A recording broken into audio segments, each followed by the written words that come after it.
چلتے چلتے راستے میں ایک مقام پر یزیدی لشکر کے پاس پانی ختم ہو گیا، ان کے پاس پانی ختم ہو گیا۔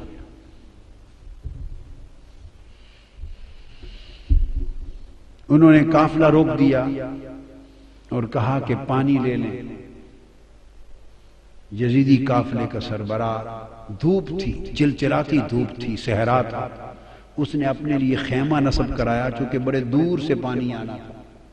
خیمہ نصب کر کے آرام سے سائے تلے بیٹھ گیا اور تمازت آفتاب سے تپتے جلتے ہوئے ٹیلوں پر حضور کی شہزادیوں کو ننگے آسمان کے نیچے بٹھا دیا۔ پورا قافلہ اسی حال میں، ان کے پانی کے انتظار میں یہ چلچلاتی دھوپ میں تپتا رہا۔ امام علی مقام سیدنا امام حسین کی پیاری لخت جگر شہزادی سیدہ سکینہ، اصل نام ان کا عربی وزن میں سکینہ ہے، عرف عام میں سکینہ چلتا ہے، مگر اصل لفظ سکینہ۔ سیدہ میں عرف عام کا لفظ استعمال کروں گا، تلفظ بتا دیں، سکینہ، سیدہ سکینہ، سیدہ سکینہ۔ دھوپ میں چھوٹی معصوم شہزادی دیکھا کہ صحرا میں چھوٹا سا ایک درخت ہے، ٹیلا ہے، چھوٹا سا ٹیلے کے ساتھ جھاڑی ہے، اس کا تھوڑا سا سایہ ہے، چلچلاتی دھوپ ہے۔ سیدہ سکینہ اس دھوپ کے اندر اس سایہ دار چھوٹی سی جھاڑی میں جا کے مٹی کا سرہانہ بنا کے لیٹ گئی، ریتلے سرہانے پہ لیٹ گئی۔ سیدہ سکینہ کی آنکھ لگ گئی، آڑ تھی اس درخت کی جھاڑی کی، پانی آیا، یزیدیوں نے آواز دے دی، قافلہ چل پڑا۔ اور کجاوے میں تھی، چونکہ سیدہ سکینہ اونٹ بیٹھ گئے تھے، کسی کو خبر نہ تھی، تو سیدہ سکینہ کو وہیں سویا ہوا چھوڑ کے قافلہ چلا۔ قافلہ تھوڑی دیر آگے گیا تو آگے جس شخص کے ہاتھ میں نیزہ تھا، امام علی مقام کا سر انور جس پر تھا، وہ اس کے ہاتھ سے چھوٹ کر زمین میں گڑ گیا۔ انہوں نے کوشش کی کہ اس نیزے کو اکھاڑ کے آگے چلے، پر نیزہ ایسا جمع کہ اس کی پوری طاقت کے باوجود امام حسین کے سر انور آگے نہیں چلا۔ اس نے اور لوگوں کو بلایا، اوروں کو بلایا، بڑی کوشش کی، مگر امام حسین کے سر انور جس نیزے پر تھا وہ نیزہ آگے نہیں چلا، گڑا ہوا نیزہ ہلا نہیں۔ وہ پریشان ہو گئے، وہ سیدنا امام زین العابدین کے پاس گئے۔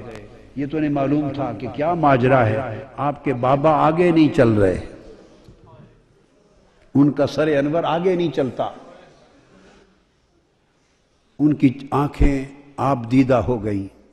وہ اپنی ہمشیرہ، اپنی پھوپھی سیدہ زینب کے پاس آئے، عرض کیا پھوپھی جان، آپ ذرا اونٹوں کے کجاووں میں شہزادوں اور شہزادیوں کو گن لیں، لگتا ہے بابا جان کا کوئی شہزادہ یا شہزادی رہ گئی ہے، سر انور آگے نہیں چلتا، نیزہ گڑ گیا ہے۔ سیدہ زینب نے ایک ایک کا نام لے کر پوچھا، تسلی کی کہ سارے شہزادے شہزادیاں کجاووں میں تو ہیں۔ جب سیدہ سکینہ کا نام لیا تو جواب نہیں آیا، بار بار سکینہ سکینہ سکینہ کہا تو جواب نہیں آیا۔ جب جواب نہیں آیا تو وہ تڑپ اٹھی، اپنے کجاوے سے نیچے آ گئی اور کہنے لگی کہ حسین کی سکینہ رہ گئی ہے کہیں۔ شاید جہاں کجاوے قافلہ رکا تھا، اب رات کا وقت ہو گیا تھا، رات کے اندھیرے میں دوڑتی دوڑتی، شام کا وقت تھا، اندھیرا تھا، سایہ تھا، دوڑتی پیچھے پہنچی، اور آگے جو پہنچی تو اندھیرے میں دیکھا کہ کوئی نقاب پوش خاتون ہے اور سیدہ سکینہ کو گود میں لے کے بیٹھی ہے اور ان کو چومتی ہیں، اور سیدہ سکینہ اس نقاب پوش عورت کی گود میں میٹھی میٹھی زبان میں کربلا کی کہانی سنا رہی ہے، جیسے بچے کہانی سنتے ہیں اور سناتے ہیں۔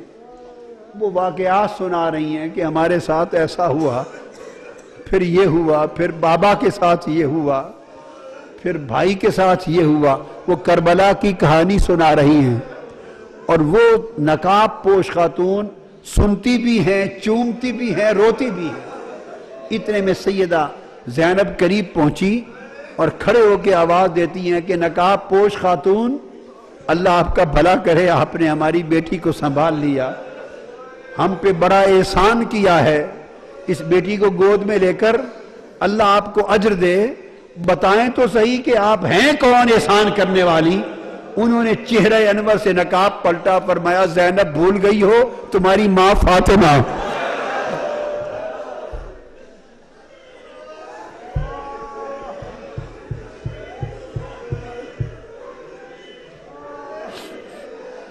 فاطمہ حسین کی لخت جگر، حسین کے سینے پہ سونے والی سکینہ تنہا رہ گئی تھی، قافلہ چل پڑا تھا تو میں اس کو تنہا رہ کر قبر میں نہیں رہ سکی، میں نے چاہا کہ میں جا کے سکینہ کو سنبھال لوں۔